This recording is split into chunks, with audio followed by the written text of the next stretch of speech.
Good evening, folks. Welcome to the GAA Rounder Show.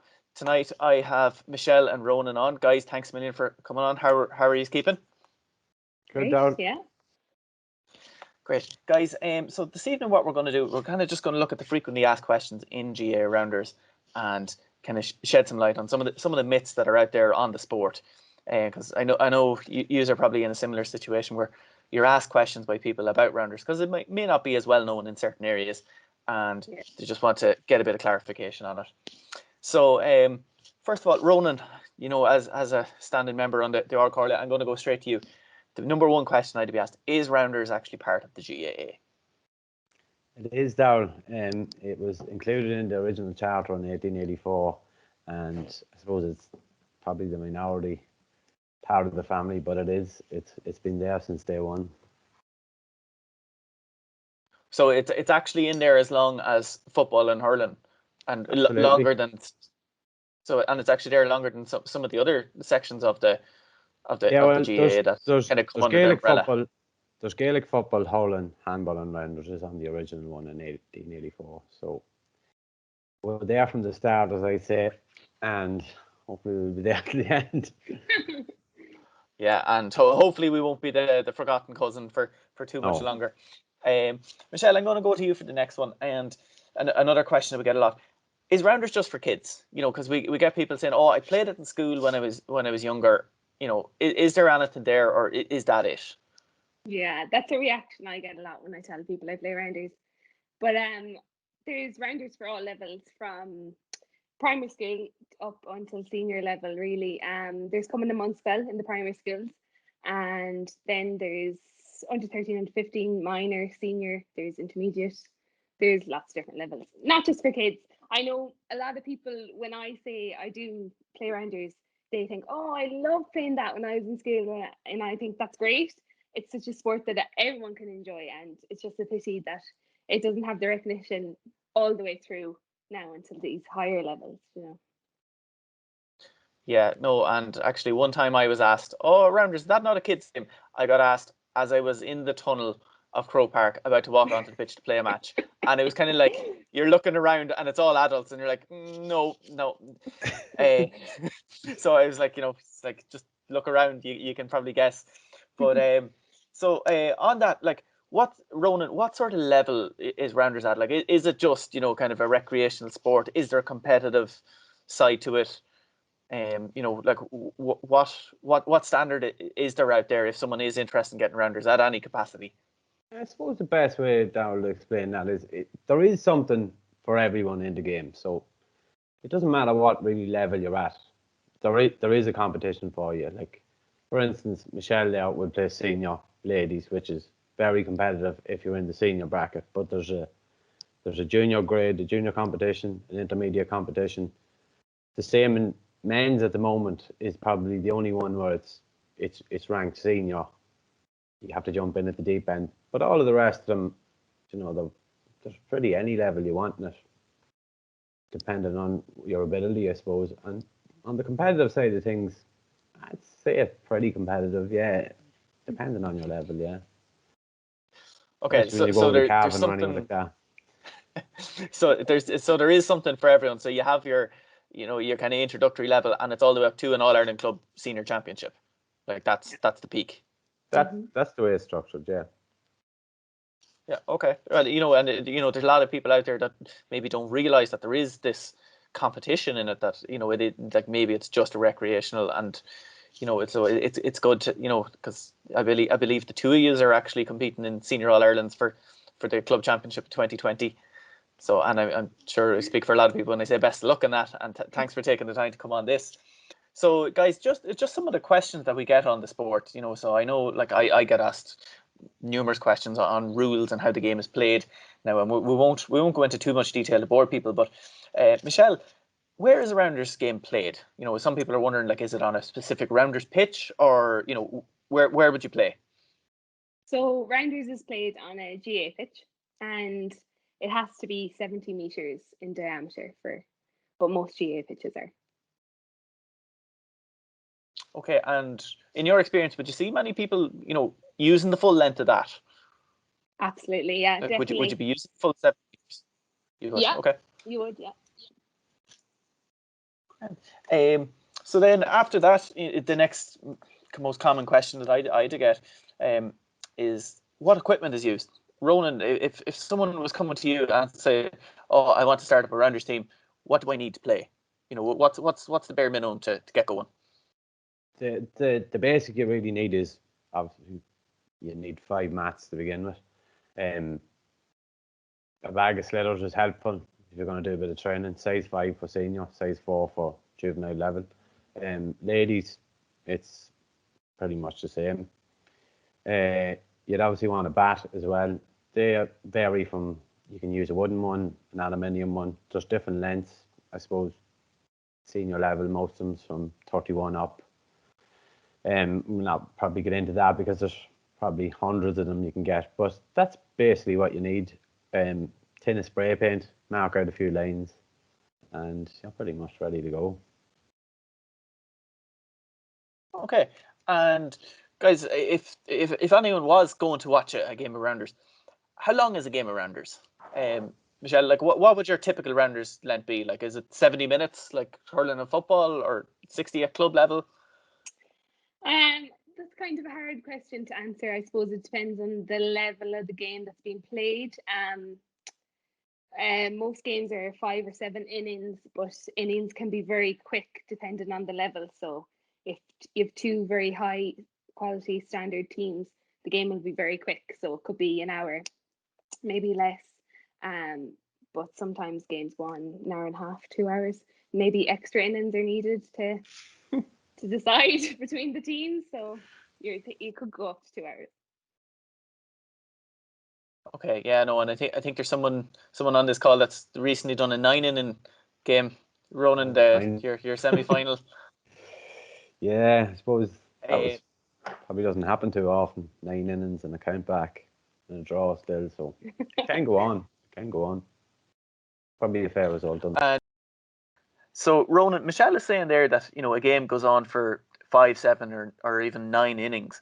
So would you mind just kind of explaining to anyone out there that doesn't know what exactly is an inning? Basically, both teams have a turn at batting and fielding for 5 times each. Basically, in an innings, the objective is to get around the bases. The batter objective is to get around the bases and try and score a run without getting tagged on either of the bases, or obviously getting caught when they hit the first strike or whatever. Basically, an innings can keep going on and on until the other team gets 3 people out, is the most basic way I can really explain it. So to get somebody out, you would need to either catch the ball in the air from the first bat, or the second or third bat even, and either or tag them on a base at any time before they make it there. Okay, so and if we're trying to get someone out, we're catching a ball. So if I catch it with 2 hands, this is one of the most frequent questions. If I catch with 2 hands, one person is out. If I catch with 1 hand, is the whole team out? Absolutely not. Absolutely not. I'm sure you wish that was true, Daryl, but no. It'd be helpful. It'd be definitely helpful. Bring that into the rules Congress. Games might be a bit quicker. Yeah. So one catch is 1 out, and it doesn't matter if you catch it with your hands, with your stomach, or with your fingertips. Once it doesn't hit the ground, so long as you're in control of the ball. Yeah. Yep. Yeah. And Michelle, another question that we get a lot of times. So Ronan referred there to tagging a runner. Mm-hmm. So if I'm chasing someone down, do I need to hit them with the ball? No. Sorry. You just need to have the ball in your possession. So you can have the ball in one hand and you can reach your hand out and tag them with your free hand. You can tag them with the ball, touching the ball, but you can't throw it at them. Okay, yeah, because that was going to be my next question, because a lot of people do ask, can I just throw the ball at them? Does that get them out? No. I don't always say, it's like, well, you might knock them out, but you won't get them out. True. And Ronan, if someone is standing up as a batter and they have to run on their first hit, because I know, we might have some people that have played possibly a bit of baseball or softball, and that is a rule in that sport. Is that something that's carried over to rounders, or is it any different in that regard? No, it's quite different to baseball, and it's actually good that you asked me this because we actually had some guys down who had a baseball background, and it was probably the most difficult thing for them was to establish when to go and when not to go. So basically, you're given three good balls, and if you can't hit one of the good balls, obviously you're going to get yourself out. But if you hit a good shot on your first ball, you can go if you want.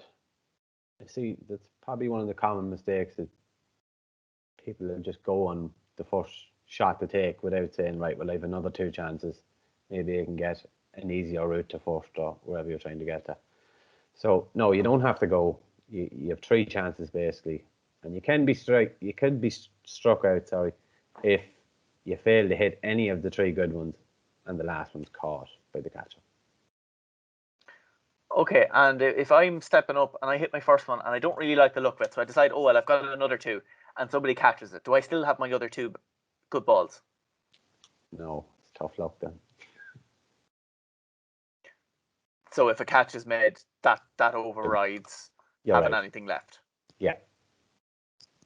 And if I score a home run, so I hit the ball and nobody catches it, and I go around and I tag first base, second base, third base, and then home. Is that worth more than someone just running home from third, Michelle? Or is that worth is it just one? No, unfortunately, no, it's the same. The only way that would count more for your team as such is that if you had another member of your team on first base, on second base, and on third base, and you got all the way around, would mean everyone got all the way around, so you score 4 points for your team. But it's not an extra point. No, each player that tags home is one run. I wonder if they'd look to bring in the rule like what they were thinking about doing for hurling with the sideline cut, that if you do it, it's actually worth double. Not sure if that's going to be a go at the next Rules Congress, but Ronan, you can definitely make a note of that. Have to lay on the score one first. Well, you scored one in the semi-final to bring your team back into it. Fluke. So Ronan, if I step up and I hit a home run, and there's a player on my team that is after getting out, so we have one out, and I get that home run, does that mean that they come back into the game and we now have no outs? No, it's wishful thinking, but no. When you're out, I'm afraid. Until the next innings, obviously, you're back into the batting order, wherever you are in the pecking order. That's where you'll be in the next innings only. Okay, so then say I step up to bat and I get out, and nobody else gets out. So when it comes around the batting order again, does that mean that it's my turn to bat again, or am I still out for that inning? No, you're still out for that inning. It's obviously just you'll have to field again whenever your team's out, and then when you come back in the bat, the order's restored to the 9 players again. So Ronan, one of the questions that we get a lot about rounders is there much skill to the game? So, I know we talked the last day about athletic ability and knowing how to read the game, so like that's more kind of like your knowledge of the game and then your athleticism. But is there many skills, that are kind of maybe specific to rounders that are involved? Or if you're just a naturally gifted athlete, so you're very strong, you're very fast, very fit, can you just rock in and, get a place on a rounders team? No, I don't think so. Especially not if you've had it a while anyway. There's a lot of thinking involved in it for starters. On a skill level, the likes of a pitcher there, both of you can answer this better for me, but for me, if you don't have a pitcher, somebody who can throw the ball accurately for maybe an hour and a half, or maybe over 7 innings, which could go on 2.5 hours, somebody who can do that, that's a skill. It's a skill that not everybody has, I would say. Possibly 1 in 20 people can do it. And do it well, you're talking 1 in 30 people, in my opinion. So there is a big skill set there. Even fielding, and I know people probably refer back to people like Owen and Kieran and that, they're catching the ball at one hand. I remember when they first started doing it, maybe in 2015, everybody was going, what are these guys doing? But now you see a lot of other players are doing it now, because they might have brought that across from hurling, but they've made it their own now, because when they're catching it, they don't have a hurl in their hand anymore. They're fit to throw it 60, 70 meters accurately. That's a very, very difficult skill to do, especially when you're under pressure as well, because you're trying to beat a runner all the time. So it's definitely, there is a big skill set in it when you get into it, definitely. And Michelle, what would your thoughts on that be? Would you agree with Ronan or disagree, saying that maybe you can get by on athletic ability? I definitely think athletic ability will help you in the game. There's plenty of aspects. Say outfielders need to be very agile, mobile to get around and cover a lot of space out there. When you're batting and running around the bases, speed is unparalleled really with anything else. If you're not going to hit it very far and you can run to a base very quickly, you'll be there before the fielders even have a chance to even think about it. There's loads of skills involved in it really. You might not always be good at all of them. You might have your strengths and your weaknesses, but I definitely think there's an element that's not there in the other GA sports that you need in rounders. Obviously, Darrell, as well, just on that, batting as well, I suppose we probably both forgot to mention it, but there's batting and then there's placing the ball someone around the pitch is probably one of the most difficult things you'll ever do, because the famous quote is anybody can hit it. I don't actually think that's true, but to be able to put it where you want to put it, where there's a gap or a space, there's very, very few people can do that all of the time. There is a few, obviously, but it's a very, very difficult thing to do, especially under pressure, which you will be if you've only got one ball left, for instance. So it requires a bit of skill. Okay, folks, there you have it. Thanks so much for coming on, guys. I really appreciate taking the time to come on and just explain those little nuances about the game, so anyone, they can, if they were having notions of what went on in rounders, I think we've kind of cleared up a lot of things. So Ronan, Michelle, thank you so much for coming on, and take care. Thanks, Al. Thanks, Michelle.